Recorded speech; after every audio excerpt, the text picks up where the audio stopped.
it's a great, great morning. Your first day in heaven when you realize your worried days aren't through. You'll be glad you were not idle. Took time to read the Bible. It's a great, great morning for you.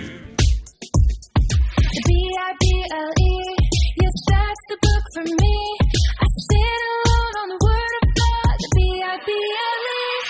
The Bible. The Bible. Basic instructions before leaving Earth. Basic instructions before leaving Earth. Basic instructions before leaving Earth. And now, here's our presenter, Gabriel Savant. Hello, everybody. It's really nice to be with you again here at your flagship channel for Present Truth Bible teaching. Never trust someone who might not text you back, but when they're hanging out with you, when you're together with them, you notice how they're constantly checking their cell phone? Never trust someone like that. And meantime, I say, never trust a professing Christian who tries to put off that vibe that they're always on the mountaintop, or that everything for them is always peaches and cream. Truth be told, for them and everybody else, all of us, there are those days in life when instead of peaches and cream, things are more like peaches and scream. And you know the drill. Sometimes when the family's in the car on the way to church, when it should be placid and peaceful and more serene-like, in a spirit of worship and quietness before the Lord, getting ready to enter into the service and enter into Bible study and so forth, all of a sudden, for some strange reason, a verbal karate match will erupt and things go ballistic. Then when you park the car at the church and you get out of the car, you're met by someone who says, "Good morning, how are you doing on this Lord's Day?" And you say, "Oh, I'm doing fine." You smile and say, "I'm doing great." It's called keeping up appearances or putting on a good front, isn't it? In the Bible, Job says, man born out of woman is few days and full of trouble. Talking about trouble, that reminds me of an episode of a television Western show. We called them spaghetti westerns back then. But when I was a kid watching in the old days of black and white television, it was an episode of The Lone Ranger. The Lone Ranger rides again.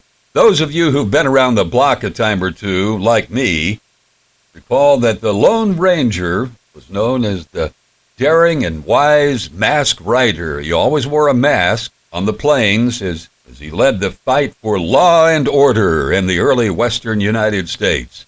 His horse, with the speed of light, always causing a cloud of dust to kick up when the horse would take off, was named Silver. "I-O Silver," they would say on the show. The Lone Ranger's faithful companion was an American Indian named Tonto. Well, I remember vividly in this particular episode, the Lone Ranger and Tonto had to split up for a couple of days, with Tonto going into the nearest town to pick up some supplies they needed back at their campsite out in the wilderness. And as Tonto was about to ride off on his horse, the Lone Ranger told him, "Tonto, stay out of trouble." And to that Tonto said, "Kimosabe, me Tonto no look for trouble. Trouble always look for Tonto." You know, if we're honest, in this fallen world, we sometimes can all relate to Tonto's sentiments that he shared with the Lone Ranger. Segueing into my consequential topic today, is suffering from depression a sin? As some Christians purport that it is. In fact, I heard that many, many times coming up in the church that I was brought up under, that, oh, so-and-so suffering from depression, sister so-and-so or brother so-and-so, they're having bouts of depression. Have you heard about that? It would make its way around in the church, which really turned into gossip, and that shouldn't have happened either. That's another story for another day. But the question is suffering from depression a sin? Well, I'll tell you what, if suffering from depression is a sin, chances are very high that the people sitting near you in church have sinned at least a few times, if not many times, by going through bouts of depression, burnout, or maybe acute stress. And lots of them are probably sinning at this very minute. In the Bible, you find such words as downcast, brokenhearted, troubled. We talk about that, how Tonto was troubled. Miserable, despairing. Another word in the Bible to describe stress, mourning, going through mourning. To describe what we call, in our modern day, depression or despondency. In many of the Psalms, David writes of his anguish, his loneliness, his fear of the enemy even. Elijah, the man of God, defeated and worn out, beat up, while running for his life, sat down and prayed, I have had enough, Lord. Take my life. 1 Kings 19:4. Jonah prayed, Now, O Lord, take away my life, for it is better for me to die than to live. That's in Jonah 4:3. Righteous Job said, Why did I not perish at birth and die as I came from the womb? Job 3:11. And he added in verse 26, I have no peace, no quietness. I have no rest, but only turmoil. And yes, even Jesus knew firsthand about experiencing the blues. Hear people say they're going through the blues, another way of describing depression. Well, Jesus knew firsthand about the blues. Isaiah prophesied that Christ would be a man of sorrows and acquainted with much grief. A man of many sorrows, it says in some of the translations. Just before he went to the cross, Christ even asked his Father to remove the bitter cup, a bitter cup from him. But he said, Not my will, but what you want me to do, O Father. No, it is not, I don't care who says otherwise, it is not a sin for a Christian to experience depression along the way, and sometimes even extended periods of it. I've known people who've gone through this, people I've known closely in my life. I can tell you about that, even some family members. It's incredible to me, I mean absolutely incredible, how many so-called Christians will urge you to go to the doctor, and they'll think that you're wacky if you don't go to the doctor, if you have some physical malady, some physical disease or disorder, some kind of sickness in a physical sense. They'll think you're off your rocker if you don't go to the doctor ASAP to seek some help from a physician and take medicine as needed if it is a physical issue. But these same people will tell you if you have depression or you're suffering emotional distress to just pray your way out of it. Or they'll say, just exercise more faith and claim the victory over your feelings.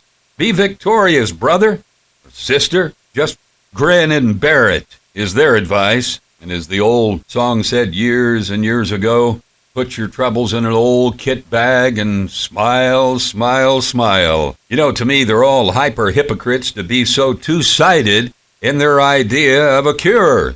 Physical or mental health, who cares? Some people need medicine for depression, just as other people need prescription medication for high blood pressure or maybe diabetes or medicine for COVID or what have you. And most churches, BTW, do an inferior job, and I'm being generous, by the way, in saying inferior, when it comes to assisting people who struggle with either depression or, in some cases, substance abuse.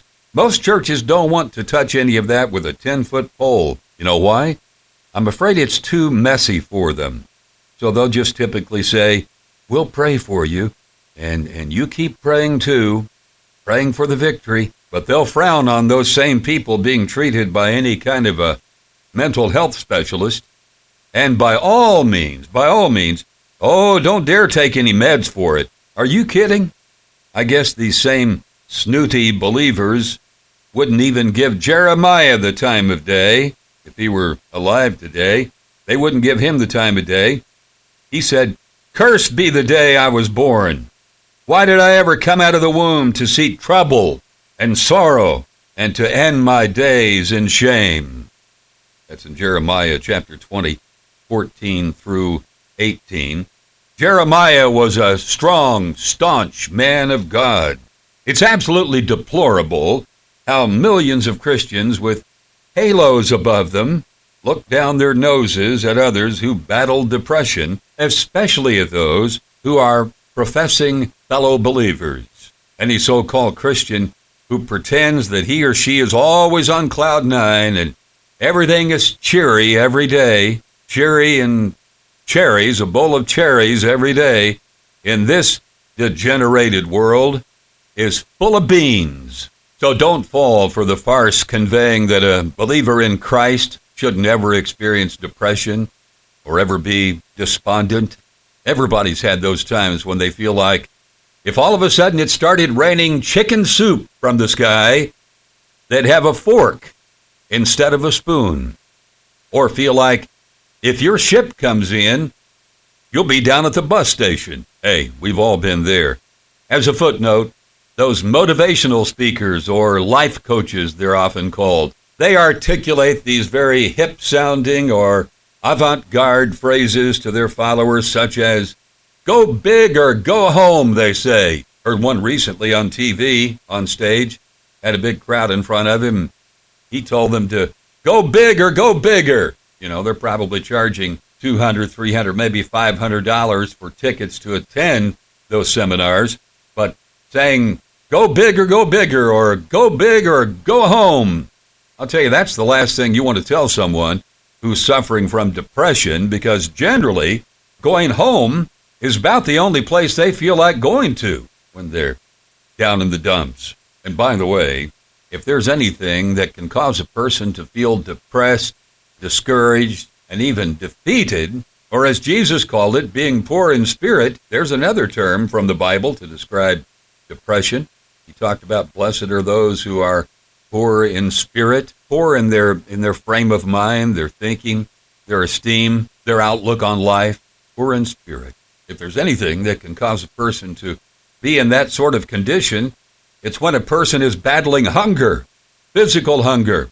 Please keep in mind our ministry here that's reaching out to help feed people facing food insecurity on a regular basis in Bukidnon province of the Philippines. The late musician Bob Marley, who was from Jamaica, sang a tune called A Hungry Man is a Hungry Man. So true. Whatever country you live in, whatever race or ethnicity you're a part of, a hungry man is a hungry man. But what we're doing, we're providing bags of rice and cans of tuna or cans of sardines to needy folks in Bukidnon. Please email me if you could kick in some sort of love offering to help this effort, to bolster this effort. Suggested amounts are $20, $30, or $40. Whatever you might be able to do and whatever you might feel led to do. I will tell you this, our system in receiving donations is very user-friendly, and our conversion time from donation to actual food items placed into the hands of these hungry Filipinos is fast. It's a quick turnaround time now. Appreciate your prayerful consideration regarding this issue. My email address is thebiblestandstall@yahoo.com, and it does, amen. thebiblestandstall@yahoo.com, all one word, lowercase. And I very much welcome any input you might have to share regarding my YouTube installments right here at your flagship channel for Present Truth Bible Teaching. Thanks for tuning in. And until next time, this is Gabriel Savant reminding you a Bible in the hand beats two in the bookcase. B-I-B-L-E, yes, that's the book for me. I stand alone on the word of God, the B-I-B-L-E. The BIBLE, Basic Instructions Before Leaving Earth. Basic Instructions Before Leaving Earth. Basic Instructions Before Leaving Earth.